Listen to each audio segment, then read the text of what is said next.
Hey guys, welcome to Matt Tech. Today we'll be learning how to turn off quiet mode on Instagram, and now let's dive right in. Now to turn off quiet mode on Instagram, first open up your Instagram app, and on this section guys, at the bottom right corner of the screen you can see your profile picture icon. Tap on your profile picture icon guys, and on this interface again at the top right corner of the screen you can see the three lined icons. Tap on it, and over here you will be able to find the notifications option available for us just below your activity. Tap on notifications, and over here guys you can see the quiet mode option available for us just below the pause all.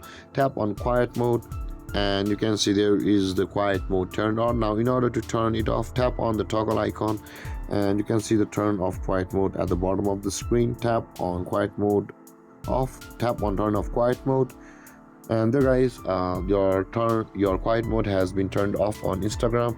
And this is how to turn off quiet mode on Instagram. And if you have any confusions or questions regarding a topic, feel free to comment in the comment section below, and don't forget to like, subscribe and hit that bell icon for more videos. Thank you for watching guys. Peace.